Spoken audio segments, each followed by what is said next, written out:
Hello guys, it is the Gaming Weasel back again with another video. Sorry for my little break that I made from YouTube, but we're gonna be coming back a little bit stronger now with more and more videos coming out. And in today's video we're gonna be talking about weapons in Dauntless and sort of the damage types, but we're making a real video about that, another one in depth with the weapon and damage types. Now, we have 5 weapons here, and it's going to be the sword, the hammer, the chain blades, axe, and warpike. Now, at least the 2 that I prefer for beginners is the sword and the chain blades. Now, you don't have to be a beginner to use these. You can use these at any time you can possibly imagine. But these 2 weapons are, for me, one of the best weapons you can possibly use. But everyone has their personal preference. First thing, we'll be going over damage types, just going over just so you know what damage type does what. Now, there's 3 damage types.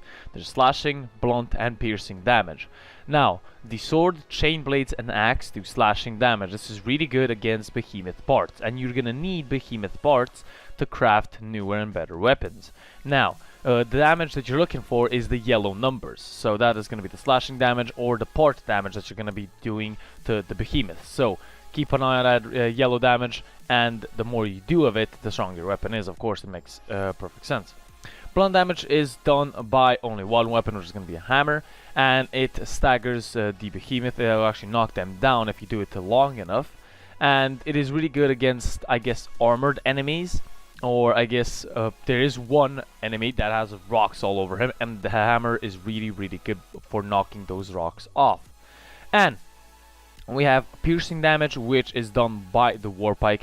Now warpike, piercing damage is a little bit lower than slashing, but it opens up wounds on the enemy behemoth, which is gonna take more damage than usual parts, which is really good.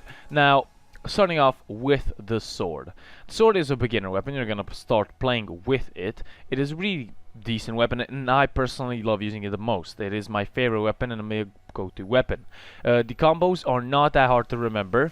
You will be seeing them probably on screen right now, and they're pretty easy to do. Now, the left click, spamming left click for 4 times is really good because you can almost in every single part of the animation get out of a dodge, or actually dodge the enemy, except to win the 4th one, because the transition from the 3rd animation to the 4th one, it is going to be a little bit longer. So you're not gonna be able to actually dodge in that certain period. But using right click is it's pretty good. You can do a combo, as you saw on the screen there. You can do a combo, but you're gonna get trapped in the animation. Now you have an ether meter, which is gonna get charged more and more. Now, the more you charge it, the more damage it does. If it is an elemental weapon, it's going to do elemental damage. That's an element that you have on your weapon. So that's going to be fire, ice, or electric. Now, all those 3 damage types I will be explaining as I said, but that is going to do additional damage to the behemoth.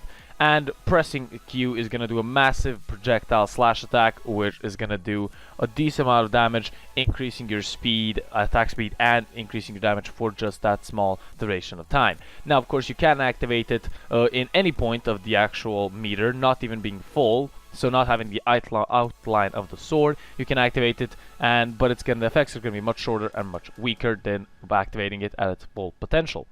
Now, the sword, as I said, is a really good beginner weapon, and I would prefer for people to use it if they don't really find any kind of other purpose for it. Moving on to the hammer.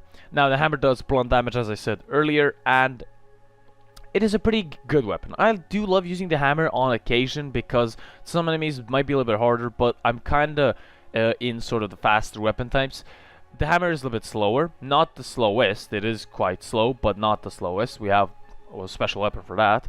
Now, it does have 4 charges, which are virtually, you can count them as sort of shotgun shells, but with extra blast.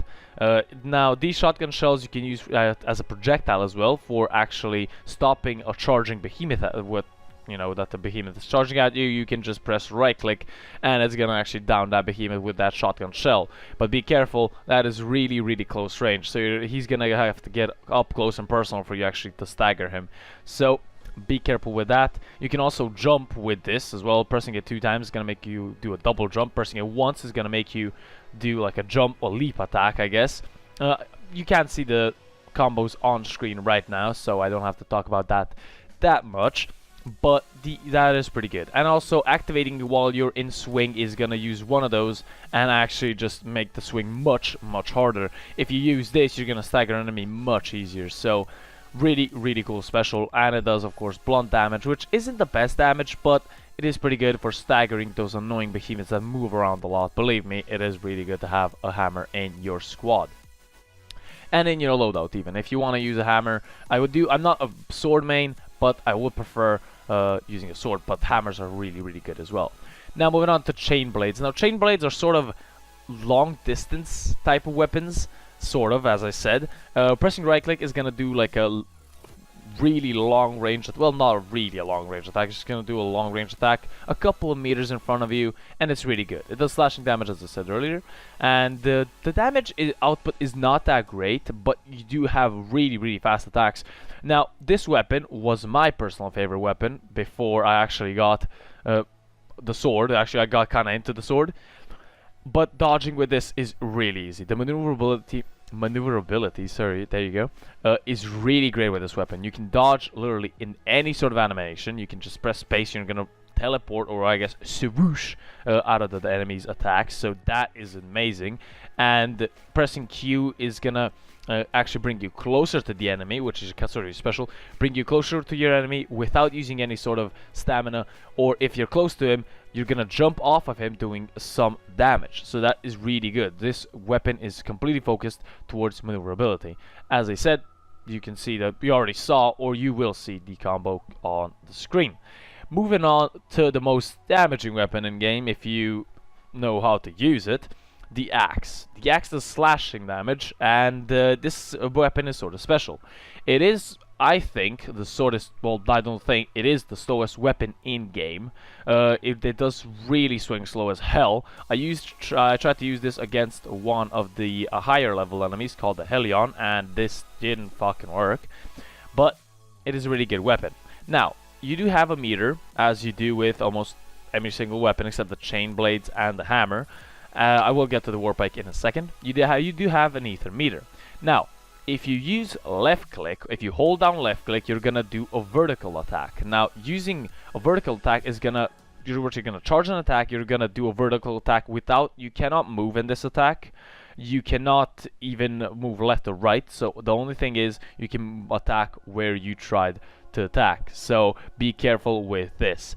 Holding down right click is gonna be a horizontal attack, which you can move around in, and you can actually aim this much easier than you can the vertical one, and it's gonna do much more damage. Now, charging these will actually charge your ether meter as well.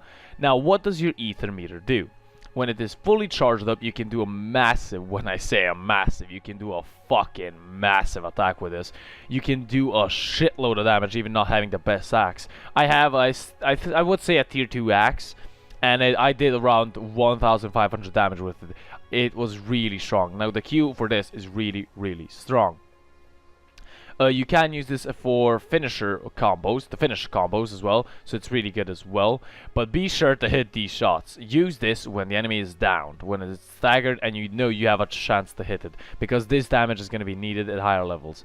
As I said, the axe is a really good weapon if you know how to use it. If you have a pro axe user, the game is just easy peasy lemon squeezy.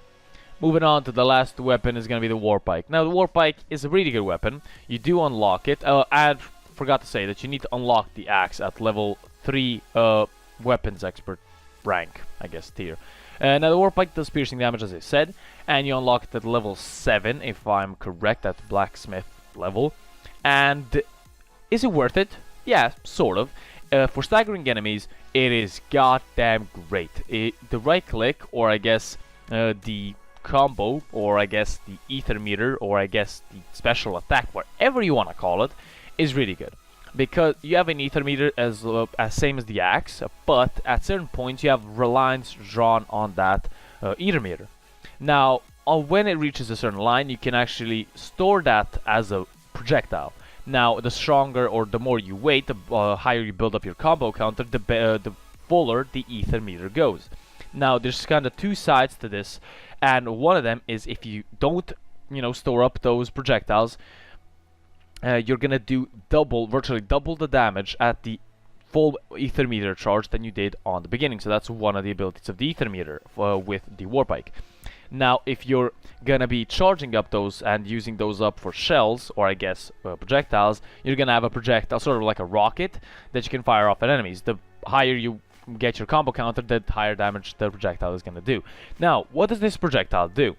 You can fire it off at virtually any range. It doesn't really matter. It's gonna fly away and hit the enemy. Now, it doesn't have to be moving. He can be. He doesn't have to be. Now, you will be seeing me in the gameplay. I will be staggering that fucking fox a lot. Not fox, whatever it is. I forgot the name of it. The Shrike. Yes, there you go. Pretty easily. Now, when it does, when an enemy does a charge attack, this is where the Warpike shines. When it does a charge attack, you can hit it with that projectile and then go closer to him, then build up the combo counter, and then back off and then charge up another shell, or I guess a projectile, and then do it again. It's gonna be goddamn easy with this. If you have a really, really good Warpike user, like I mean a really talented one, the game is gonna be easy as well. So if you don't have a hammer, at least the Warpike, those two weapons are really good at staggering enemies. Because of the axe, chain blades, and what's it called, the sword doing slash damage, you're not going to be able to stagger at all virtually, because those weapons don't do blunt damage. So that is one of the I guess flaws of those weapons, but you can't really have everything in one weapon.